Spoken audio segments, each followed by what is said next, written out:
Hi, this is Gary Goodwin, founder of The Stuck Creative, and welcome. This is a place to come for tips, tools, and techniques for getting unstuck, working on your project, and getting it done at last. The other night I was finally watching the Buddy Holly story, and there was a scene that made me immediately remember a fable, an Aesop fable. I'll talk about the Buddy Holly story scene a little bit later, so you're going to have to stick around. But first, we need to talk about who was Aesop and what did he do. It's difficult to know much about Aesop or what exactly he did. His name has been attributed to storytelling and to fables over the centuries. He is mentioned by Aristotle and a few other Greek historians as having been born in Greece around 620 BCE, that he was known as being previously a slave, then he was released by his master and went on to become an advisor, went on to help educate people. But beyond that, little is known.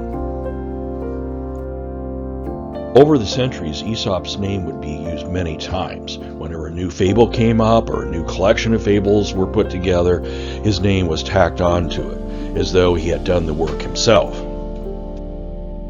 This stuff is still very relevant, especially those things around making personal decisions and getting personal direction and dealing with frustrations of life and persevering. All of that certainly, as you can tell, is very relevant, especially to stuck creatives who want to become unstuck.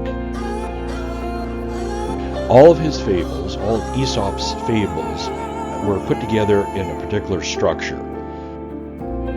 First, there's the story, which is the analogy, and a story combined. At the end, there's a concluding action, followed by what he calls the moral of the story, which pulls together, explains what the analogy in the story was all about. Why go through this page, two-page sort of story? What's the punchline, and why does it make any difference to me? That is Aesop's structure. Today's Aesop fable for stuck creatives will be The Miller, His Son, and Their Donkey. I will read the story. The text will also appear before you so you can see what I'm saying and pick up some extra points from there. We will be using the only two illustrations the great illustrator Milo Winter did in 1919 for a collection of fables at that time. I wish there was more, especially of public domain, but there are not. So we will stretch out what we have from Milo Winter. One day, a long time ago, an old miller and his son were on their way to market with a donkey which they had hoped to sell. They drove him very slowly, for they thought they would have a better chance to sell him if they kept him in good condition. As they walked along the highway, some travelers laughed loudly at them. "What foolishness," cried one, "to walk when they might as well ride. The most stupid of the three is not the one you would expect it to be." The miller did not like to be laughed at, so he told his son to climb up and ride. They had gone a little farther along the road when three merchants passed by. "Oh, what have we here?" they cried. "Respect old age, young man. Get down and let the old man ride." Though the miller was not tired, he made the boy get down and climbed up himself to ride, just to please the merchants. At the next turnstile, they overtook some women carrying market baskets loaded with vegetables and other things to sell. "Look at that old fool," exclaimed one of them, "perched on the donkey while that poor boy has to walk." The miller felt a bit vexed, but to be agreeable, he told the boy to climb up behind him.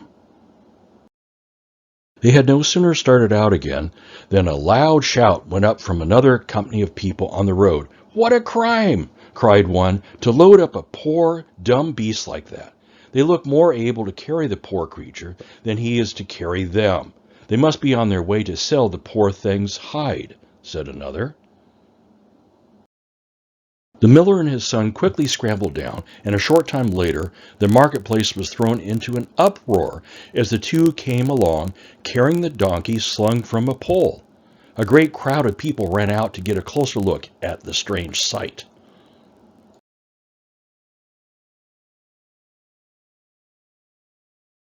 The donkey did not dislike being carried, but so many people came up to point at him and laugh and shout that he began to kick and bray, and then, just as they were crossing a bridge, the ropes that held him gave way, and down he tumbled into the river. A short time later, the poor miller now set out sadly for home. By trying to please everybody, he had pleased nobody, and lost his donkey besides.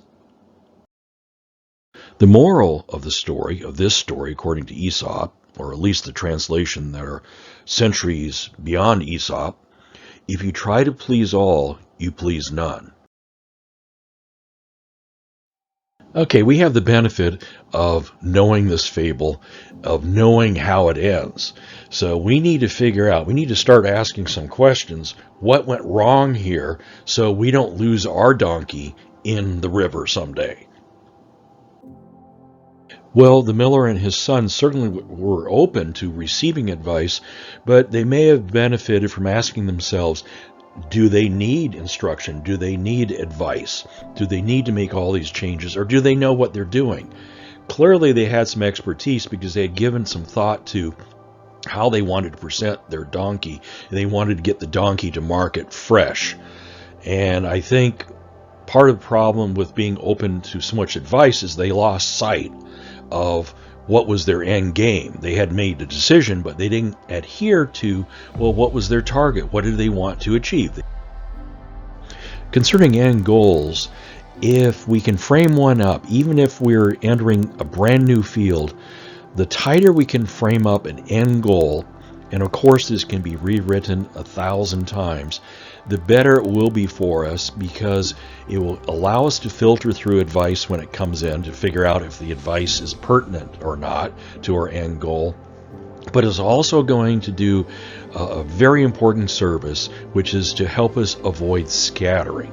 Now, scattering, my definition is, and this will sound familiar, if we have an end goal that's pretty general, that says, just allow any advice coming in, then every book, every YouTube video, every person who talks to us, every magazine, every idea that comes to mind will seem to be the most important thing, and that we need to follow it right then and there.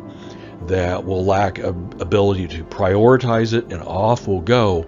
We only have so much energy, we only have so much willpower, so much discipline. So we need to concentrate it. If we're running everywhere, if we're scattering all of that, then we will take a very long time to get back to develop the knowledge, develop the inner energy, the inner focus to get us on the creative road and moving forward. We'll be pursuing all sorts of advice. And for me, advice comes in those forms I just mentioned. Movies, videos, magazine, people, conferences, going to openings, all that is a form of advice, sort of whispering either directly or indirectly, that's where you should be, that's what you should be doing, this is the way to do it, follow this, go over here. Those are all forms of advice, and as we can see, too much advice at the wrong time can be destructive, at least delaying.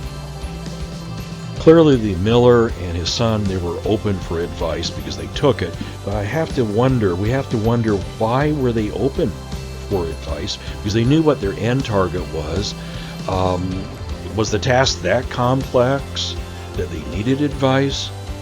We have to ask ourselves, do we need advice for some of the things that we want to do or need to do, especially if they're low risk or low cost? I mean, what's the harm of dipping a toe in before jumping in? We're not jumping into taking the high risk, high cost of jumping into the deep end. Minimal cost, minimal risk then is dipping our toe in. Why not move forward? Why not give it a try? Do we really need to turn to advice in its many forms? We really need to get started. That's the central issue in most cases. Dip the toe, get started. Don't undervalue the unplanned.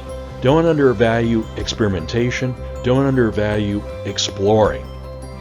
Getting in there, getting on the creative road, moving forward.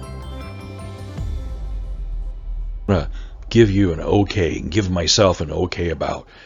The first one is okay to delay getting advice or delay following advice.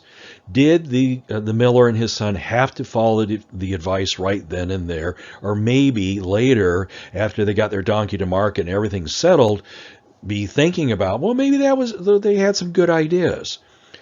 We don't have to do it right as we hear it. We don't have to go out and grab it right at the beginning. I often mention to people who are going to have accountability partners or accountability groups. In the beginning, I strongly suggest that people, when working with someone else, have it as the accountability part only, not accountability with critiquing. Critiquing too soon can really turn off a lot of people about working with someone, but also turn people off about their own work. So critiquing is giving advice. It's judgment and advice. We don't have to, take it on the chin just because it's out there. We can pick and choose the circumstances in many cases to get one part of something. And in the case of accountability partners, just the accountability portion of it that we want.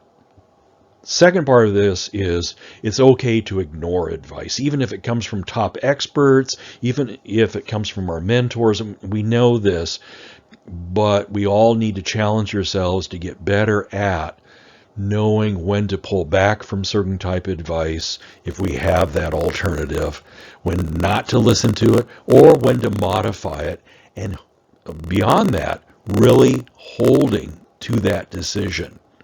It would be easier in many cases to the advice of keep the relationship with whoever's giving that advice. It helps solidify it if we just, hey, I'm following your advice. But sometimes we just cannot do that. Sometimes we should not do that for our own progress, our own work, and our own movement on the creative road.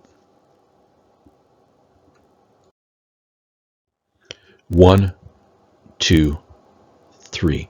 If the miller and his son had received the same advice that they got on the way to the market before they decided how they were going to do things, before they left for heading out to the market, they could have factored it in if they wanted to. They could have tried various scenarios in their mind and, which would work best, or is that really in keeping with their end goal, and tested them out that way.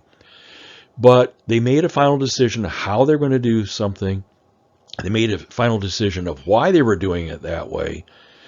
But they get hit with advice, and that is likely, this is the unseen part in the story, it's going to lead to some distortion in the minds and the hearts of the miller and his son. They're going to have to be filled at some point with doubt. Did we think this through right? Are we wrong? But if they said, yes, we've done this before, we know how to do this, we know when to do it, we know what the end goal is, advice will distort them. It'll distort their judgment. It will distort the way they handle things. It will distort their plan. It will tie them up in so many different ways that what comes out is the absurd solution that we saw in the fable. Totally absurd. We could laugh at it, but in the most common telling of the story, we know the donkey drowns in the river. Other stories, I guess, try to soften things and said, no, the miller and his son were able to pull the donkey out. They were all embarrassed, but they all headed home. So it was happy ever after. But we can be so distorted and so twisted that it can affect not only what we're doing in the moment, but as we go forward. That's the thing we have to look at in addition to everything else, is the advice correct? Do we need the advice and all that? Is it really, really going to distort us? Our approach, our style, our techniques, who we are? If it's going to distort us, that price may be way too high. And this question about how much will it distort me? The advice. How much will I be distorted? Gets me from Aesop back to Buddy Holly. There were two scenes in the movie, and that's what got me going down this road. Scene number one is they have a good break. They head to Nashville. They start performing. The producer there is trying to cram them into the shape of the sound that was around at that time, plus a Nashville sort of sound. That wasn't their sound at all. But yet they try to play it. Buddy Holly and his group were miserable. The producer was miserable with the results.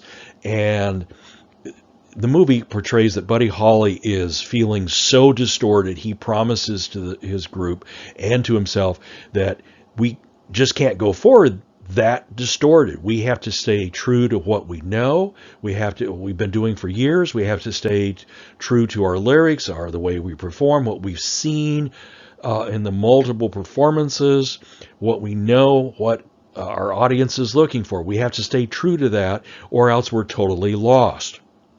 Later in the movie, I hope this is totally accurate, he's at Decca or some other major record label, certainly a place, it's a huge break for them, certainly a place you'd want to go along to get along so you could get that huge break.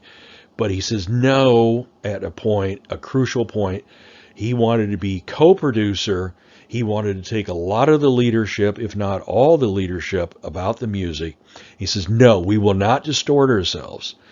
If you can't take us as we are, we'll go down the street to some other record label, which of course was a total bluff.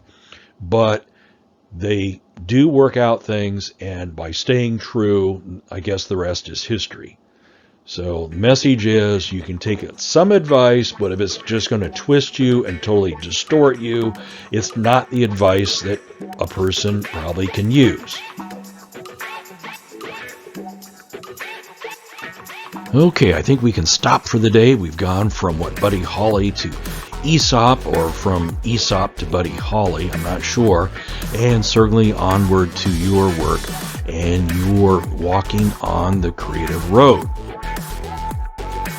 Let me finish up with two more things, the first of which is if you need more tips, tools, and techniques for getting unstuck, getting your project started and done at last, you're certainly welcome to come on over to thestuckcreative.com, and you'll find videos and articles and some other things there. And the last thing I want to say is thank you very much for being here today, and hopefully I will see you again. This is Gary Goodwin, founder of The Stuck Creative, and see you next time.